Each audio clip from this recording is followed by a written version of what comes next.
Coming up next, it's a UFC featherweight division fight.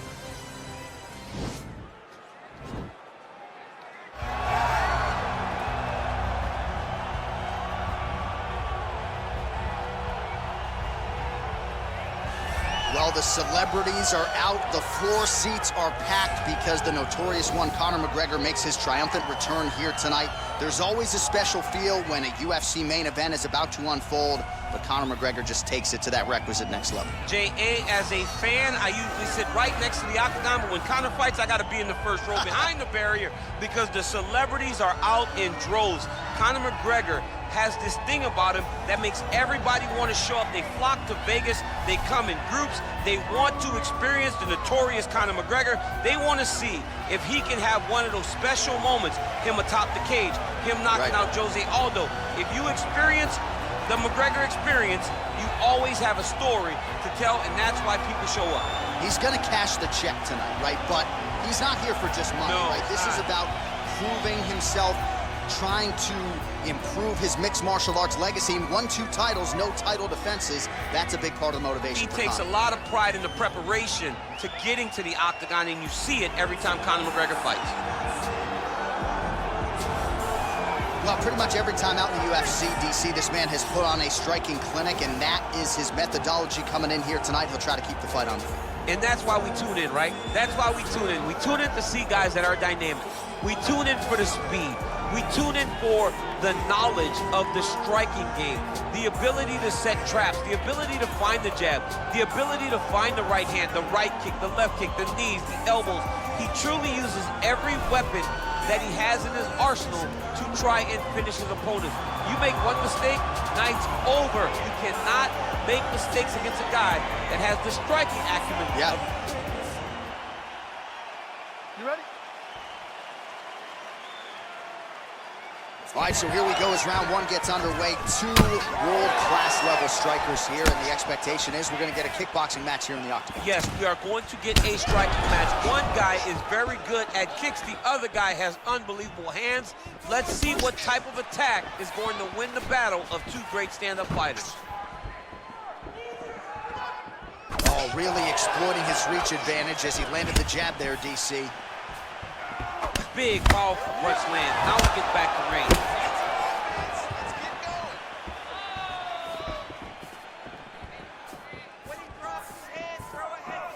Look at the whip action that comes from him throwing that kick. Some nice back and forth action here.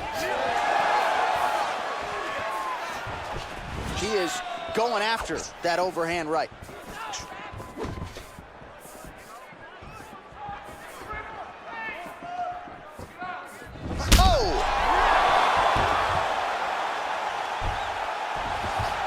All right, stacked guard here now. The feet are on the hips, DC, so for the top fighter, this is not at all ideal. No, this is not ideal, because now he has to try and stop his opponent from kicking him away. How do you do that? You attack the feet. You start grabbing the feet with the hands, lead with your hips, grab the feet with the hands, pass the feet to the side, and start to lead with your knee to try to get into side control. All right, well, the strike lands there, so he did hit the desired target, but it almost looked like slow motion to me. Yeah, he's moving in slow motion. He's throwing everything at his opponent, and he couldn't get him out of there. Now it's just a matter of trying to survive and not get knocked out himself. Oh, nice job using his strength there to posture up. We'll see what he can do now. He's going to start looking to land big shots from the top. Man, this is some serious ground and pound. He's trying to put this dude's head, like, through the canvas. He's one of the better ground and pound fighters we have in the entire UFC, and you're seeing why.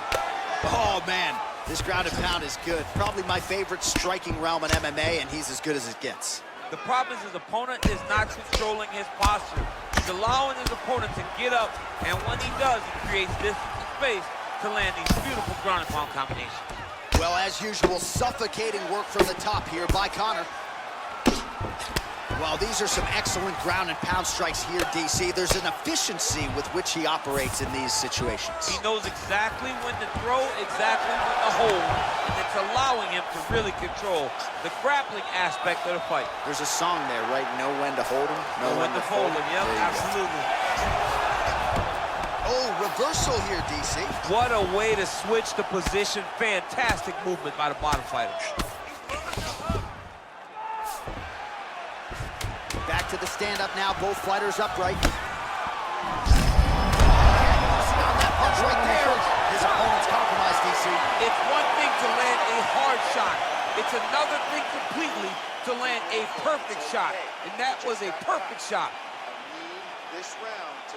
All right, now we take a look back at some of the action in that previous round, DC. A lot to like on both sides, really. I mean, both were intent on going forward. And what happens when nobody wants to take a step back? They meet in the middle. That's exactly what they did. You ready? You ready? Second round underway.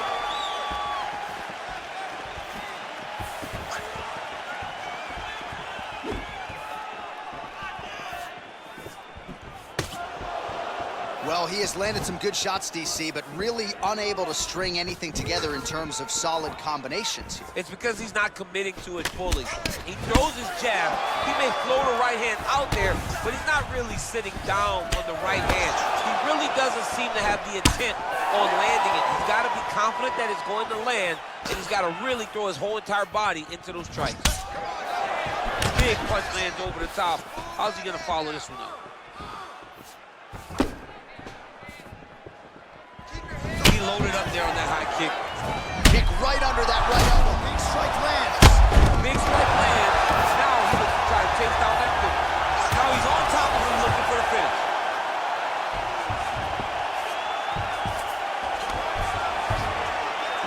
Back to the feet now.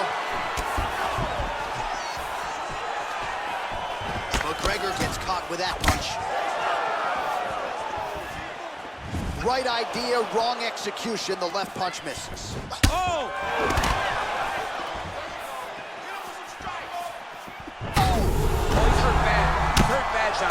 He's got to press him. He's got to go chase that finish down now.